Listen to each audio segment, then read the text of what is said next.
La fiebre de los independientes, el efecto Chapulín, el Frente Amplio y el dedazo. Además, personas no renglones, el rostro y el nombre de los desaparecidos. Esperemos nos alcance el tiempo también para platicar acerca del aumento al salario mínimo. Quédese con nosotros, iniciamos En Controversia. Fiebre de independientes. Un total de 152 ciudadanos se registraron ante el Instituto Estatal Electoral de Jalisco como candidatos independientes. Son 79 aspirantes a las presidencias municipales, 66 a diputado local y 7 a gobernador de Jalisco. De estos destacan a la gubernatura Vicente Fernández Abarca y Salvador Cosío Gaona. Revive además Raúl Octavio Espinosa Martínez, que fuera el primer secretario de gobierno panista en la historia de Jalisco, al lado del entonces gobernador Alberto Cárdenas Jiménez. Para estos aspirantes, la ley los obliga a recabar 58,000 firmas. Como sucede desde 2015, los aspirantes independientes son de todos los colores y sabores. En Jalisco, el último en buscar un cargo de manera independiente fue el payaso Lagrimita. El municipio de Zapopan parece el más codiciado, con 14 anotados para ello, contra 7 a Guadalajara. Al menos son muchos los apuntados. Ya vendrá una depuración. Saludo a mis compañeros. Sonia Serrano, buenas noches. ¿Qué tal? Muy buenas noches. Julio Ríos. Buenas noches, José Ángel, auditorio.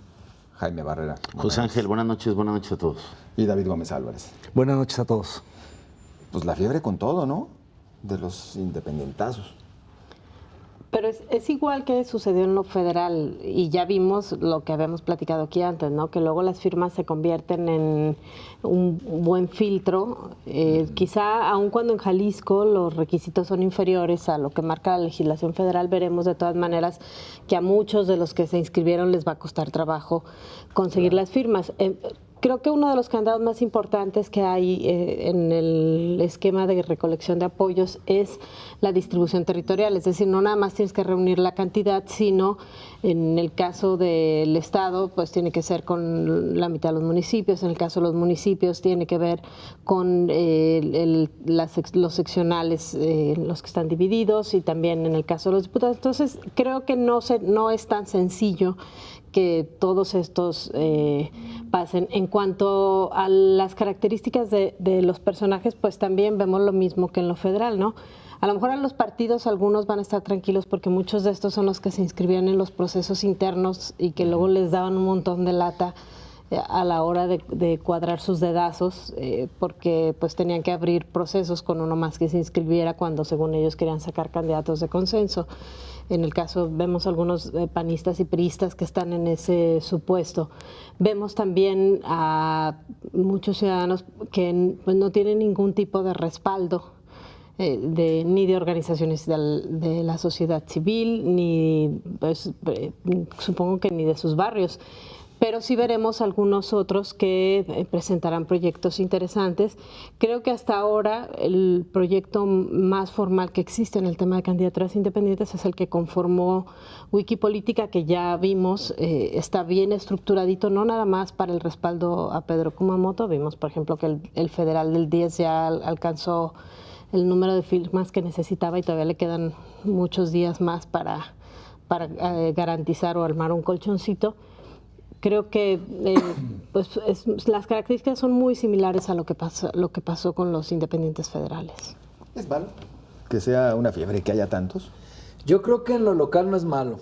Te voy a decir por qué, porque en cuanto a los municipios, sobre todo los más pequeños, ahí sí podemos ver figuras que realmente tengan arrastre popular en sus comunidades. En lo federal, en la presidencia de la República, vemos que está plagado, pero de soñadores, de ingenuos, o que no sabían de lo que le entraban o que solo buscaban sus 5 minutos de fama y que ahora ven que se necesita una estructura como sí la tiene Wikipolítica, que entendieron muy bien que solo así podían más o menos ahí sacudir el sistema.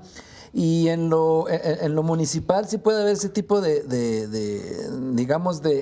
cambios o de que estos candidatos pudieran figurar, estos aspirantes independientes. Y más aún que en ciudades medias, que son importantes en Jalisco, que uno pensaría que son muchas las firmas, como Cotlán o Ciudad Guzmán o Lagos de Moreno, los umbrales pues están oscilando entre 1,000, 1,200, 1,500 firmas, 800 en algunos. Entonces, ahí sí van a poder conseguirlo. y también aspirarían a convertirse en regidores. Entonces, ahí sí le veo mucho sentido hacerlo. En los 7 aspirantes que hay para la gubernatura, que qué bueno que no hubo 30 o 40, como sí, muchos pensaban que iba a haber una fiebre así como la de los presidentes para la presidencia de la República, solamente hubo 7, y cuando mucho, pues hay 2 ejemplos que son mediáticos, que a lo mejor, por ejemplo, Salvador Cosío sí consigue las firmas.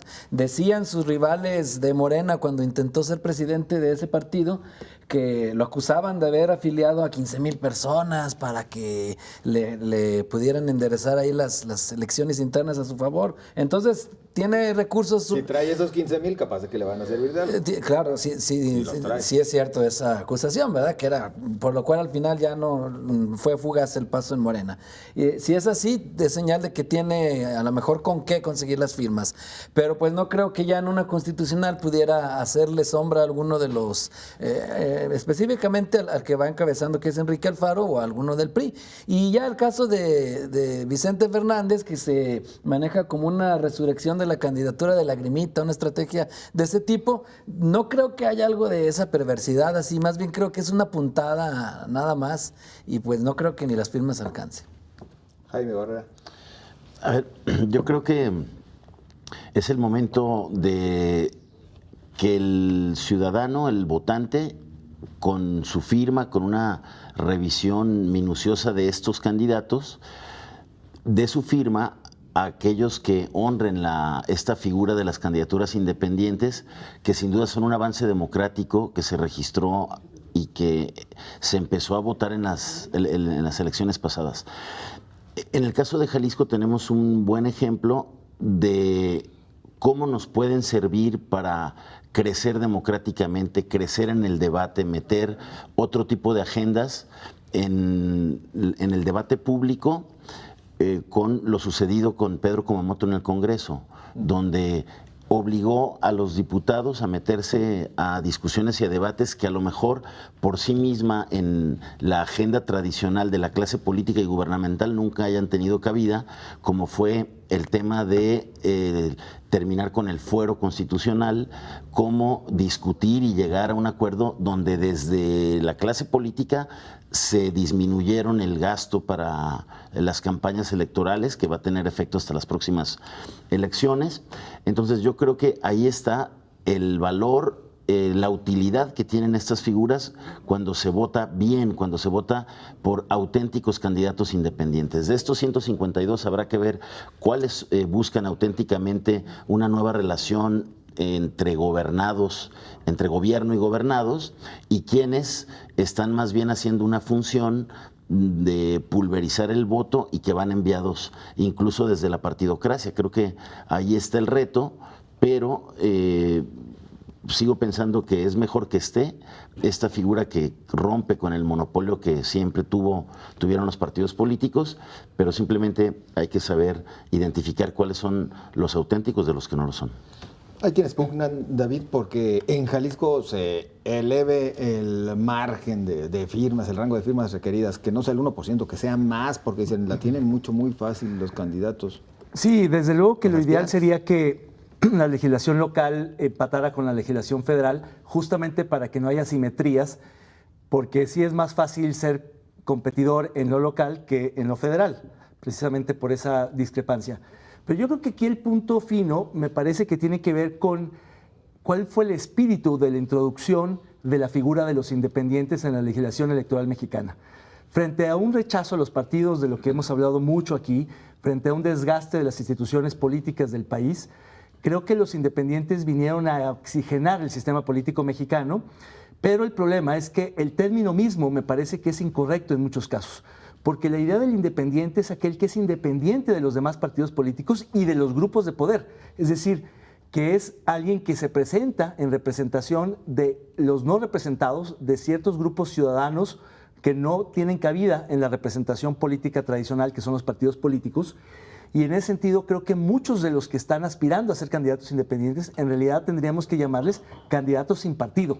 Es decir, representan a los de siempre, representan lo mismo, representan a la clase política o se representan a sí mismos como parte de un grupo político, pero no son independientes. Entonces habría que hacer primero una diferencia, una distinción entre candidatos independientes, auténticamente independientes y candidatos sin partido. Al requerir estructura, entonces ya no podría considerárseles como tal independientes. Es que no David, necesariamente... entonces sería sin partido en todo caso. Sí, es que en algunos casos se requiere estructura, en otros no tanto, pero lo interesante es que cuando un partido, cuando un candidato independiente, como es el caso de Pedro Kumamoto, que de verdad ganó auténticamente como independiente, pero que ahora se presenta como líder de un grupo político donde hay varios aspirantes a distintos cargos, tanto federales como locales, y todos van uniformados con un mismo logotipo, un mismo discurso, una misma plataforma.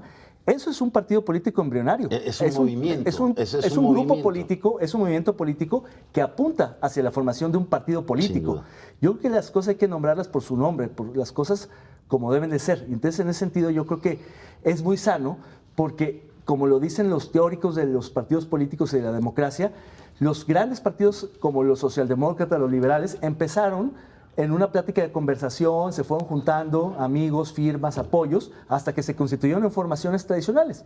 Pero el hecho de que existan las independientes, las candidaturas independientes, abre la posibilidad a que eso se renueve. Porque por muchos años, por décadas, el sistema de partidos en este país estuvo cerrado a nuevas formaciones. Lo interesante es que de los independientes exitosos puedan surgir nuevos partidos políticos. Y coincido mucho con el argumento de Julio, en el sentido que las independientes funcionan mucho más en el ámbito local que en el nacional, justamente por la escala y la estructura. Entonces, un minuto para irnos a la pausa. A ver, nada más decir, no es fácil el 1%. Se hizo una reforma aquí para disminuir el número de firmas. La federal yo creo más bien que se tiene que bajar a 1%, porque no es fácil. Cumplir la convocatoria del Instituto Electoral, créanme que es engorrosísimo, ¿eh? Y estos 152, la verdad que le dedicaron seguramente toda la semana a juntar los papeles y luego a validarlos en el INE, en fin.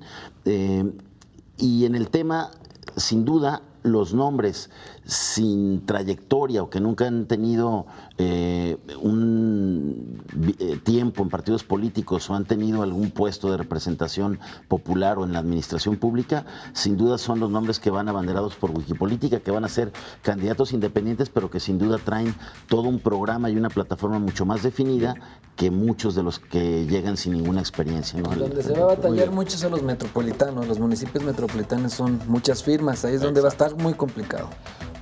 Sus comentarios un poquito más adelante, por lo pronto vamos a la pausa.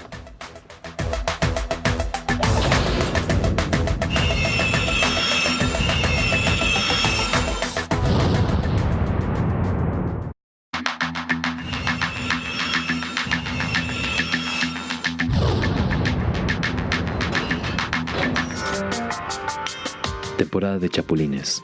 Políticos en busca de cargos.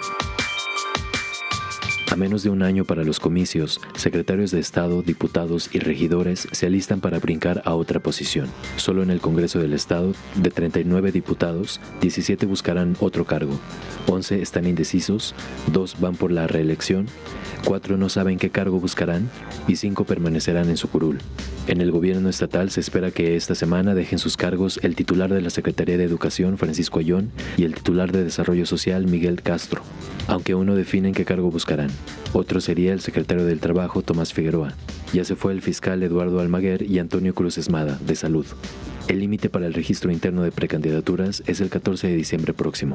El registro para candidatos a diputados locales será del 5 al 18 de marzo y el de municipios del 5 al 25, también de marzo. Y bueno, ya Miguel Castro hizo lo propio, Julio Ríos. Ya hizo lo propio el día de hoy, presentó, él decía que es licencia, pero en realidad renuncia porque no es de elección popular, ¿no? Entonces, a menos que... Insiste en licencia, ¿verdad? Porque quiere volver, ¿no? Pero en este caso, o no le veo otro sentido a decir la palabra. Licencia pero bueno, definitiva. Pero Es una renuncia, ¿no? claro. Bueno, pero y más allá de esto que vemos de los chapulines, como es muy católico. también. Más allá de lo que vemos de esto de los chapulines, también lo que molesta mucho a la ciudadanía es lo que vemos en la cápsula, este regateo político, ¿no? Como en el tianguis, esto de tirarle arriba para caer en medio, que si va para allá, que si va para acá, que para alcalde, que para senador, y en realidad saben que no tienen posibilidades. En realidad para la gubernatura de Jalisco ya está la baraja ya muy cerrada. Ya se estaba comentando en los últimos días que pues que se le había pedido ya por parte del Comité Ejecutivo Nacional del PRI aquí a Jalisco, pues una terna, un grupo ya cerrado con los que podían ser, que además de Zamora, en este caso estarían pues Pizano, Almaguer, y estaría incluido Miguel Castro ya en esta terna, lo cual a muchos sorprendió que de última hora lo haya el mismo gobernador, en este caso, pues propuesto, ¿no? Y bueno, ya se ha dicho mucho que Zamora pues no está muy interesado en participar, porque incluso el grupo del mismo gobernador le estaría ahí haciendo el fuego amigo. Muchos dicen que ese grupo sería capaz de aliarse con el de Alfaro con tal de que no llegara Zamora. Entonces, pero el fin de semana dijo que no lo descarta. No, dijo que no lo descarta. Bueno, es que esto es de seguir amagando, o sea, no la sueltes hasta que esté, ¿no? Hay que engarrotar al enemigo, dice el dicho. Y en este caso, donde también en Guadalajara, donde no está tan claro es en Guadalajara, ahí quién lanzaría el PRI.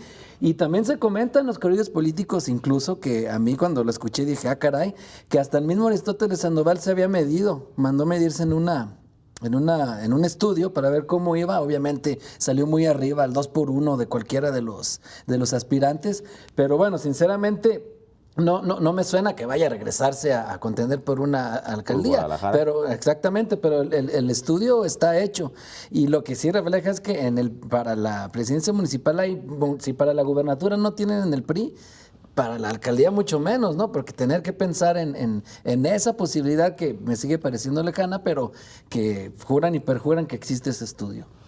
Jaime.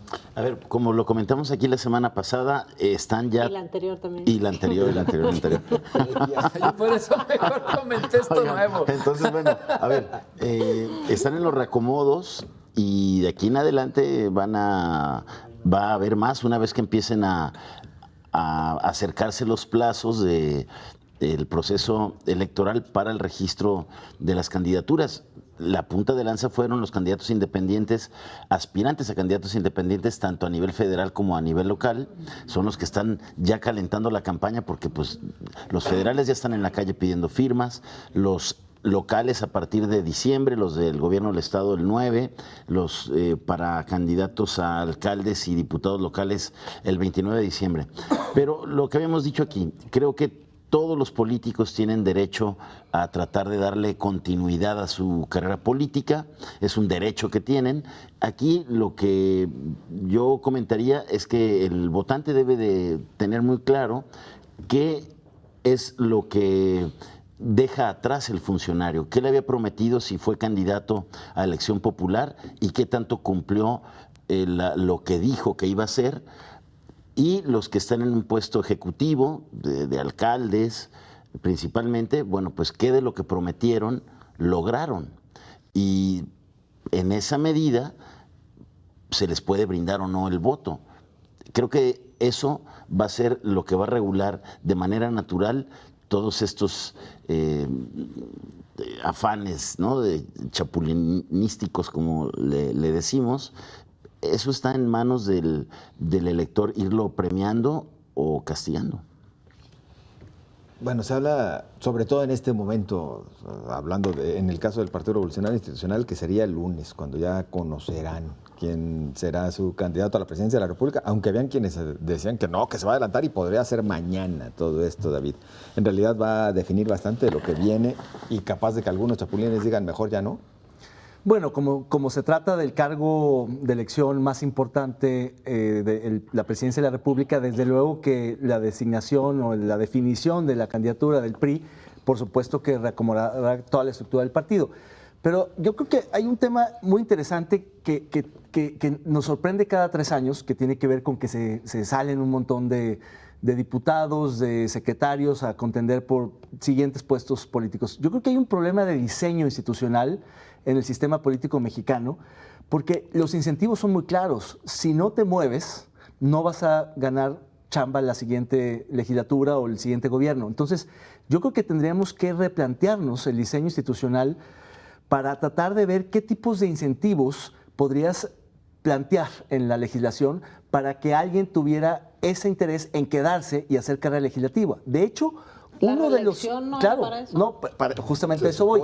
La reelección se pensó para evitar el chapulinismo, entre otras cosas, y no lo ha logrado porque muchos no quieren hacer carrera legislativa porque brincan entre el Ejecutivo y el Legislativo y porque a veces confundimos cargos de elección popular con cargos de designación, que son muy distintos. Yo sí creo que en el caso de los cargos de elección popular, sí hay un mandato democrático y un compromiso con el electorado que tienen que honrar y cumplir los que fueron electos para eso. El problema es que no tenemos parámetros, no tenemos evaluaciones, no tenemos instrumentos que nos permitan saber realmente que uno de estos diputados que se está saliendo pidiendo licencia para ir a buscar otra cosa, si lo podemos premiar o no. Yo difiero con Jaime en que el electorado tiene esa posibilidad de saber. Yo creo que es muy confusa la información. Tendríamos que tener otro tipo de instrumentos y otro tipo de incentivos para que realmente, no digo que esto desaparezca, porque existen todas las democracias del mundo. Lo que ocurre en América Latina y en México en particular es que los niveles de chapulinismo son exacerbados, son la mitad del legislativo. Y como ya lo hemos platicado aquí, el problema no es solamente que tengan aspiraciones, el problema es que el desempeño institucional del Congreso del Estado se cae dramáticamente. Es que se llena de segundones. De segundones, entonces habría que ver si en todos los segundones entran al relevo y pensamos cómo hacer que haya buenas segundas fórmulas. Es decir, hay que repensar este tema porque va a seguir ocurriendo con los incentivos que tenemos, que son muy perversos. El problema no es que tengan aspiraciones, sino que siguen votando por ellos. Hay algunos que se quejan de quienes han ligado 2 o 3 diputaciones y regidurías, pues la gente sigue votando por ellos. Entonces, ¿qué vamos a hacer?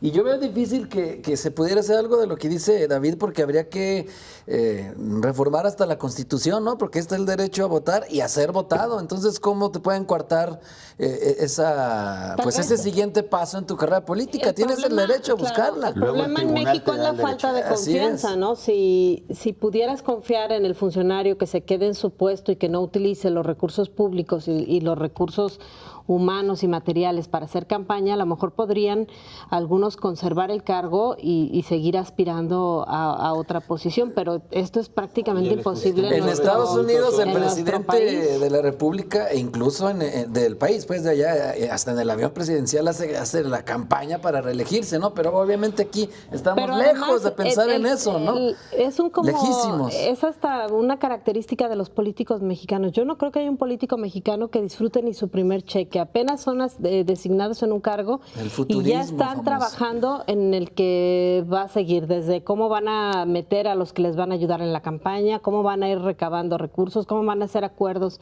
para financiar su siguiente campaña, cómo se van colocando políticamente. Es decir, nadie piensa, llegué aquí para hacer un buen trabajo y que mi trabajo luego me sirva para que el ciudadano determine que debo continuar en la actividad política. Y a los medios que también les encanta el futurismo. Desde la primera semana ya los estamos postulando para que sigue, ¿no?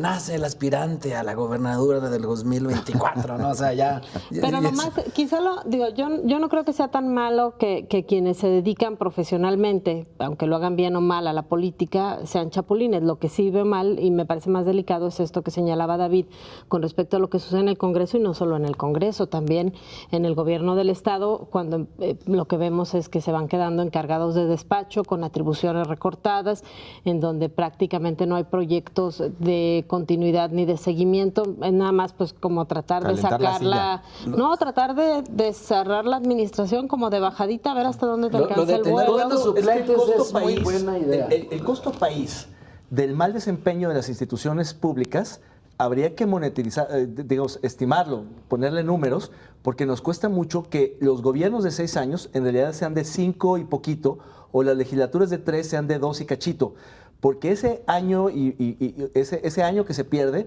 pues lo seguimos pagando, porque no es que se vacíe y nadie cobre y bueno, habría un ahorro, no. Se llena de segundones, se llena de suplentes, no hace nada, solamente van a cerrar, a limpiar lo que dejaron por las prisas de salirse, y ese es un tema que estructuralmente, si agregamos todos estos costos, pues es un impacto muy serio al país, porque se deja de legislar, se deja de hacer política pública, se dejan de hacer programas, se deja de innovar, de iniciar, porque ya está todo el mundo cerrando. Aunque a veces legislar son puras ocurrencias, resulta más saludable. Hay diarrea legislativa después. Y la frasecita de ya cerramos la cortina, en el gobierno del Estado la dicen, y falta un año y 5 meses, en el gobierno del Estado ya dicen cerramos la efectivamente, cortina. Lo nocivo es este detrimento en todo el tema de la atención a los ciudadanos, en los ayuntamientos, el cumplimiento de los objetivos en el Congreso, Y en este tema de revisar institucionalmente cómo se le puede poner un candado a esto, también está el tema del que se ha hablado mucho sin que se logre hacerlo, el tema de los sistemas de carrera, el servicio civil de carrera, también para dejar estructuras de servicio permanentes y que la parte de los que están jugando posición política, liderazgos de ese tipo, se vayan sin que se trastoque el funcionamiento de los ayuntamientos, o en este caso de las comisiones legislativas, por decirlo así, ¿no? Y lo de los suplentes tener buenos suplentes es muy buena idea, pero pues es un lujo porque ni los propietarios sirven, o sea, ¿cómo lograrlo, no? O sea, para empezar tener buenos propietarios, ¿no? Luego pensar ya en buenos suplentes, hay que, ni modo de que podamos correr antes de cuando apenas estamos gateando, pues no. Bueno, con esto nosotros vamos a la pausa. Ya regresamos.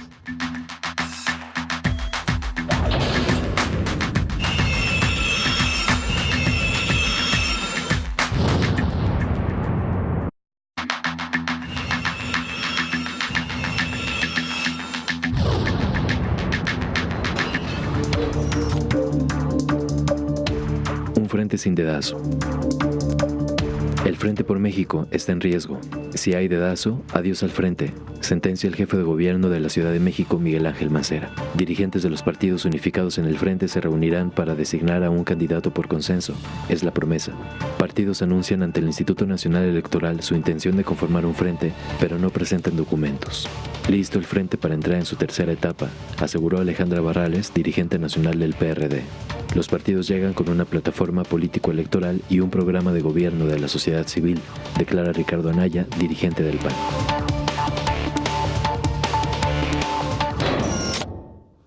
Llega la hora de la verdad para el Frente Amplio por México, Frente Ciudadano, o como le llaman esta semana, Jaime. Pues sí, todo el mundo se movió este fin de semana, no fue de puente y de Buen Fin, pero hubo muchísima actividad política. Por un lado, los perredistas, los panistas se juntaron, le aprobaron abrumadoramente por mayoría a Ricardo Anaya la autorización para hacer esta alianza.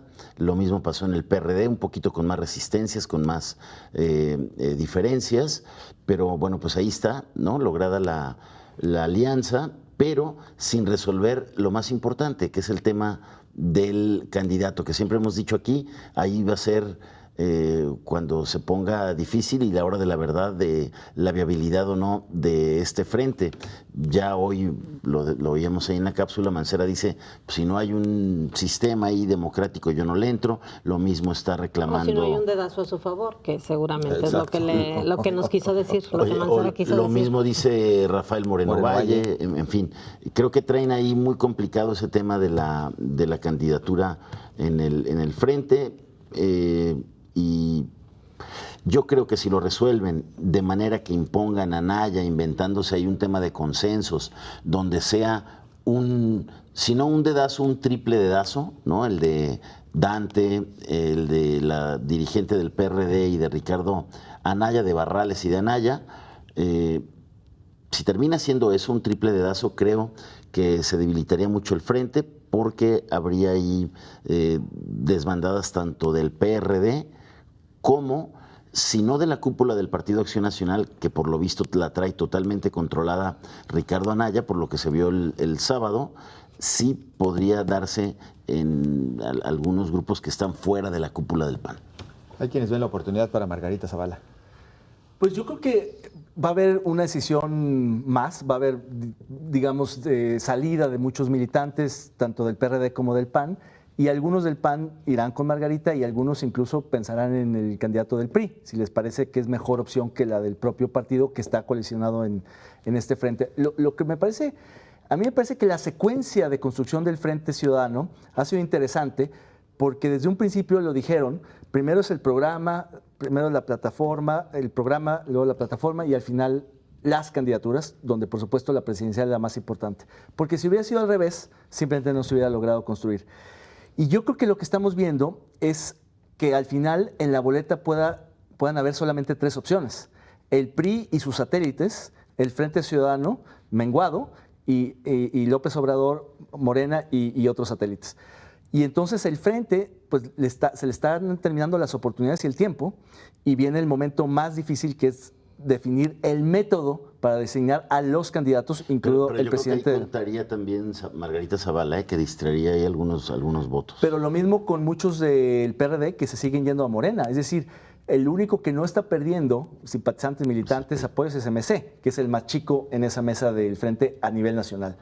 Porque el no tema tiene es nada. Porque no es muy chico presidencial, además. Que pero ahí yo creo que lo impugnando. interesante es cómo resuelvan simultáneamente un montón de candidaturas para buscar compensaciones, porque es evidente que el partido mayoritario del Frente es el PAN, y muchos dicen que le toca al PAN llevar mano en la candidatura principal, que es la de la presidencia de la República. Entonces, si las cosas siguen como van, pues Anaya sería el candidato del Frente, pero tendría que ceder las demás candidaturas a la Ciudad de México, a otras gubernaturas, al Senado, a los diputados federales, al PRD y a MC y a otros aliados para poder compensar. Creo que al final lo que van a anunciar va a ser una suerte como de gran acuerdo, de consenso, donde de golpe y porrazo van a anunciar el bloque de candidaturas, de tal modo que los acomodos nadie se vaya, de los que todavía están amagando, como Mancera o Moreno Valle y demás, que yo creo que a estas alturas ya no pueden irse independientes, pero romper tampoco les reditúa mucho. Más bien lo que están regateando y negociando son posiciones en las listas, que ese es al final lo que se van a repartir, dónde son competitivos, dónde sí pueden ganar y demás. Pero yo creo que van a anunciar un método muy complejo, muy extraño, que lo van a tener que anunciar en bloque para que no se les caiga el Frente. ¿Sigue teniendo viabilidad ese Frente, Sonia? Sí, claro. O sea, si se registra es porque ya gran parte de los acuerdos, los acuerdos base se alcanzaron. Lo que sí vamos a ver son quienes hagan presiones, como en el caso de Mancera, que yo no creo que se refiera propiamente al método democrático, sino al método que le favorezca a él, o que se ha designado él como candidato. Creo que además el Frente, por algunas versiones de quienes han estado también metidos en las negociaciones del PRI, no les cuadró o no lograron desestabilizar la candidatura de Andrés Manuel López Obrador como ellos habían pensado que iba a suceder. Y entonces no tiene alternativa, es decir, este Frente tiene que funcionar si quieren competir en el proceso electoral del 2018, si quieren ser competitivos. Y en el caso de Margarita, yo la verdad es que la forma en cómo le ha ido en la recaudación de firmas, creo que dejó de ser una preocupación ya para los panistas y para el Frente. Muchos panistas en Jalisco que la estaban respaldando decidieron ya no ir con ella y van a tratar de apostarle a los acuerdos que se alcancen en Jalisco con Enrique Alfaro. En Jalisco, haya o no haya Frente, hay un montón de panistas que ya están tratando de negociar candidaturas o tratando de negociar espacios, sobre todo en planillas en los municipios. Entonces, ¿qué va a suceder? Pues que los actores políticos van a ser pragmáticos como son siempre y se van a acomodar donde están viendo que tienen posibilidades, porque por separado pues no les va a dar. Si como Frente siguen estando muy por debajo en el tema de la campaña presidencial de Andrés Manuel López Obrador y sigue, a pesar de que pudiera ser una elección de tercios, sin desestabilizarse o sin impedirle que siga teniendo la mayoría, me parece que van a hacer todo porque esta estructura de la que ya platicaba David se consolide en los próximos días para que el Frente se pueda dar no solamente en el tema del proyecto que van a presentar de programa de trabajo, sino también en las candidaturas en todos los estados. A ver, lo que sí me parece una muy mala noticia para el país es que en nombre del Frente, el partido político que en México más defendía o más hacía procesos internos abiertos para definir a los candidatos, hoy esté decidiéndose a base de la decisión de una sola persona, en este caso de Ricardo Anaya, ¿no? Eso me parece que sí se perdió en el Partido Acción Nacional, esta decisión, estas elecciones internas para definir siempre a sus candidatos presidenciales. Y que estén lucrando, ¿no?, con el término ciudadano, porque pues un tamal, aunque lo envuelvas en oropel, sigue siendo tamal, ¿no? Y más cuando está con el relleno que tiene, ¿no?, en este caso. Y en ese sentido, pues el Frente se hizo para tres cosas: anti López Obrador, para desactivar a Margarita Zavala en las aspiraciones que tenía Ricardo Anaya y para que Barrales fuera candidato a la Ciudad de México y les tocara ahí algo. En este sentido, el Frente Ciudadano de veras tendría credibilidad si van con un externo, lo hemos dicho aquí, con un rector, un académico, un liderazgo que no va a ocurrir. Pero eso también lo dijimos aquí, Ricardo Anaya jamás iba a dejar esa posición a un Lo que va a ocurrir es entonces este pragmatismo ramplón. Porque sí escuchó el comentario en controversia, nada más que no hizo caso. Exactamente, claro, nos sintoniza todos los días, como todos. Claro. Y en este caso, va a ser Anaya el candidato, así de sencillo, y esto le va a restar la fuerza al Frente Ciudadano. Margarita no alcanzar las firmas, pues el calderonismo se va a ir con Mid, que seguramente será el abanderado del PRI, y va a ser una pelea entre dos no va a haber tercios. Va a ser Morena contra el PRI, así de sencillo. Nos mojamos, como decía ¿Alcanza Diego las firmas, Peters. Margarita? No creo que las alcance. ¿Ningún independiente? Quizá el Bronco. ¿Ya ni Marichuy?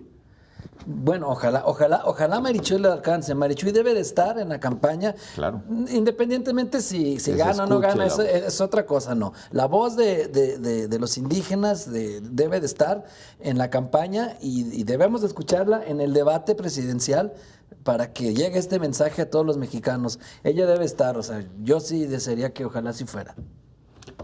¿Tú qué crees, David, tampoco? ¿Crees que alcance Margarita? Yo creo que Margarita y el Bronco sí alcanzan, pero creo que al final van a ser marginales. Su función será la de pulverizar el voto, la de contrapesar a López Obrador. Y yo creo que al final sí van a arrancar en tercios, pero alguno de los tres se va a desfundar. Yo no estoy seguro quién va a ser contra quién, pero creo que hay dos tipos de tensiones. Una es PRI anti-PRI y otra es López Obrador anti-López Obrador. Y ahí yo creo que el Frente, si logra romper alguna o ambas de estas tensiones, podrá estar al final como una oferta competitiva, pero yo creo que va a arrancar siendo el último tercio. Y si no cuajan bien las candidaturas, si no reparten y generan los equilibrios al interior de los tres partidos, de los dos partidos realmente, PAN y PRD, sí puede haber rupturas o simplemente campañas de manos caídas o no intereses o no una motivación real, y eso puede ser un problema de competitividad. Porque ciertamente el problema no solamente del Frente es resolver ahora las candidaturas, sino después la disolución del Frente en caso de no ganar, porque hay mucho de lo que se compromete que va a tener un efecto inercial posterior muy importante, porque como ya se ha dicho, el PRD ha claudicado en muchas de sus políticas y principios a cambio de estar en el Frente, lo mismo el PAN, y no solamente en términos de procesos y de formas de elegir candidatos, sino también de cuestiones de contenido y sustantivas a estos institutos políticos. Es decir, como decía Silva Herzog el día de ayer, pues es una partidocracia, es una expresión de la partidocracia, porque lograron conjuntar cosas que normalmente se presentarían de manera separada, pero por el pragmatismo y la intención de ser competitivos. Pero así lo están haciendo también en el lado del PRI, con los satélites y con los candidatos independientes paleros, y en el lado de López Obrador, que también tiene algunos impresentables en su coalición, como el PT. Y en realidad, hoy no solamente es lo que tú puedas recibir de votos, sino también lo que le puedas quitar a otros adversarios para dárselos a los independientes o anularlos o cualquier otra cosa. Entonces, yo creo que está de pronóstico reservado, pero yo creo que el Frente, sin lugar a dudas, va. Vamos a la pausa. Continuamos.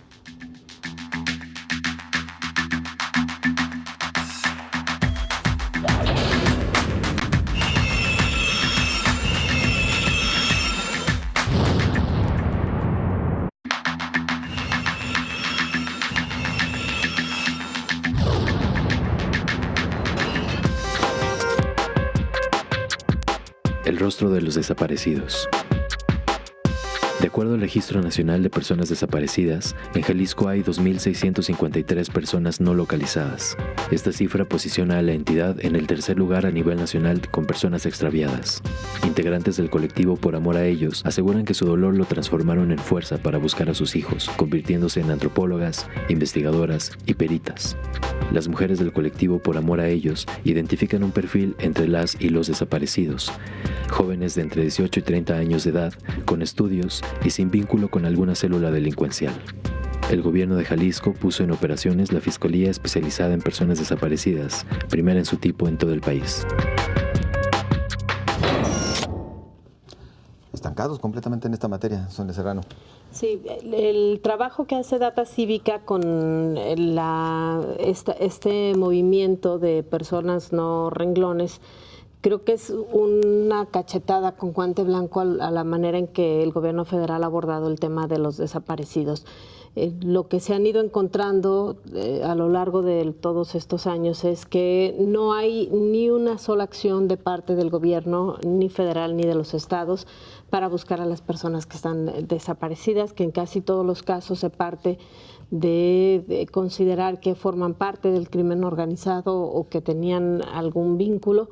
Y no hay, a pesar de que en teoría se anuncian fiscalías o se aprueban reformas, en la práctica luego ya esto no se aterriza y no ves a los ministerios públicos estableciendo líneas de investigación para las búsquedas, no los ves buscando pruebas, no hay peritos haciendo levantamientos ni recabando las pruebas o las evidencias que pudieran ayudar a encontrar a los desaparecidos. Esta captura que hace Data Cívica lo hacen un grupo de personas, prácticamente 4 meses capturando datos con lo que había en el Registro Nacional de Personas Desaparecidas, y lo cruzan con otras bases de datos federales para tratar de completar información como el nombre completo, la edad, el lugar en donde desapareció, las características que tiene, la nacionalidad, y que dejen de ser por lo menos solamente un número, y además un número que siempre ha estado ahí en la disputa de cuántos son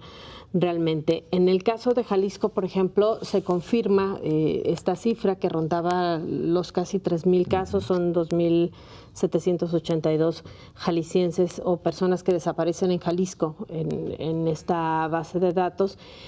A mí la verdad es que ya cuando ves la manera en que se desglosa, hay temas que me sorprenden. Por ejemplo, hay 115 municipios con desaparecidos. ¿Esto qué significa? Pues que solamente hay 10 municipios en donde no se ha registrado este delito, y que el problema de desapariciones en la entidad es más delicado de lo que hemos querido darnos cuenta. Me sorprenden algunos municipios como Tepatitlán de Morelos, que yo no sabía que estuviera tan alto.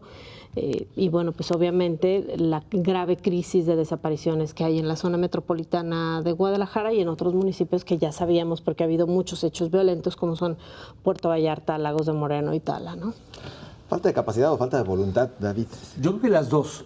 Yo creo que el tema es gravísimo, ha sido un tema invisible, ha sido un tema muy doloroso, pero un tema en donde las víctimas, por razones obvias, no se organizan, porque no hay una asociación. Yo creo que sí se organiza. Pero no es la lo única suficiente. investigación que ha habido. Para el tamaño del asunto, no. Hay no lo mamás suficiente. que se han capacitado, que ahora pueden ser forenses, que son las que están en estas labores de búsqueda. Pero el tamaño o sea, si eso no es organizarse. No, pero es que falta Quien mucho. no se organiza es la autoridad. No, yo creo que de los dos lados ahí están rebasados. Yo creo que para el tamaño, para la magnitud del problema en este país, en el caso de Jalisco casi 3,000, pues debería de ser mucho más notorio, podrían estar mucho más visibles, haciendo mucho más ruido, pero en efecto no tienen los recursos, están en duelo, enfrentando muchísimas dificultades. En todo caso a ellos no les corresponde esa parte del trabajo. El trabajo es de la autoridad, del Estado mexicano, de todos los órdenes de gobierno, que se ha visto absolutamente rebasado. En el caso de Jalisco se creó una fiscalía especial, primera en su tipo en el país, pero con muy pocos recursos, con muy poco expertise. Y para el tamaño del tema tendrías que tener una procuraduría y sin investigadora apoyo, porque del luego tamaño. terminó renunciando la fiscal. Claro, se encontró ese mundo de cosas y es complicadísimo. Lo que cuesta en términos de recursos, de tiempo, de esfuerzo institucional, encontrar a una persona, o por lo menos ya determinar que murió, que fue asesinada, es costosísimo. Y cada vez se resuelven menos casos y cada vez hay más casos. Y en el país hay entidades que están mucho peor que Jalisco y que están todavía más rezagados en la investigación, y donde también están menos organizados las víctimas, los familiares, los amigos, etc. Entonces yo sí creo que es un problema enorme que muy pronto pues irrumpirá de una manera mucho más dramática, porque está desgarrando a la sociedad mexicana. Ante esta falta de capacidad y de voluntad, ¿tendría que venir entonces una iniciativa mucho más fuerte por parte de las familias? A ver, yo sí creo que la organización ha ido creciendo y hay desde hace años presiones fuertes que vienen de parte de las familias de las víctimas ante que sin duda es la más grave violación de los derechos humanos, que es la desaparición, y donde Jalisco pues ocupa ahí el tercer lugar. Hay como reclamo de el poco avance que hay en todas las investigaciones por esta falta de recursos, de logística, de expertise que hay de parte de los ministerios públicos. En Jalisco se intentó primero depurar el padrón de desaparecidos, darle seguimiento. Después de mucho esfuerzo y muchas peticiones de las víctimas, de los familiares de las víctimas, se logró esta fiscalía que pues no caminó como se quería, ¿no? Ahorita está acéfala, ¿no? Después de la renuncia que dicen fue por motivos de salud de la fiscal. Y hay poca respuesta de resultados de las investigaciones. Hay también poco acceso a las investigaciones de parte de los familiares e incluso una criminalización de las familias de las víctimas al no quererles dar información por pensar que pues la desaparición se debió a que estaban de alguna manera involucrados en el tema, en algunos casos, de la delincuencia. Entonces, eso creo que lastima muchísimo y eso es lo que se ha querido aliviar con este tipo de decisiones. Una prueba clara de que hay esta presión a la que ha tenido que responder el Estado mexicano es lo que se promulgó la semana pasada, esta Ley General sobre Desaparición Forzada de personas y de desaparición cometida por particulares, y la implementación de este Sistema Nacional de Búsqueda de los desaparecidos. Habrá que ver si esas líneas se cumplen, pero por lo pronto, en un evento que fue a puerta cerrada con el presidente, con los familiares de las víctimas, las familiares, algunas que entrevistaron al final, como que le dieron el beneficio de la duda a los términos en los que está la ley, e incluso visores como el Alto Comisionado para los Derechos Humanos de la Organización de las Naciones Unidas, incluso también lo vio como un buen esfuerzo institucional para tratar de dar respuesta a que es un grave problema de seguridad en el país. Aunque tampoco faltaron las críticas, porque hubo quienes dijeron que el haber promulgado esta ley más bien tenía que ver con tratar de desviar la atención después de las críticas tan severas que recibió el presidente de la República por el bullying, ese mal tino con el tema del bullying hacia las instituciones, ¿no? Ya estaba programado de todas formas que tenía que trabajarse este instrumento jurídico, ¿no? Pero sí, obviamente, después de lo del bullying y se da a conocer este tipo de trabajos, que por cierto, lo más doloroso es que haya tantas familias con este calvario, ¿no? Pero también es doloroso que tengan que ser las asociaciones ciudadanas las que hagan el trabajo que debería de hacer el Estado, y pues sin duda la falta de este tipo de información y de estadísticas es la señal inequívoca de esa apatía, de esa indolencia, de ese desinterés de las autoridades por atender estos temas, sin duda alguna. Y bueno, y es donde uno insiste en que tiene que haber este tipo de investigaciones en base a datos científicos, y hoy vemos, por ejemplo, el estudio, cómo están los perfiles muy definidos de edades de las personas desaparecidas, y de áreas geográficas también, y cómo toda esa información científica podría ser utilizada para ir a prevenir y actuar, ¿no? Pero no lo están usando.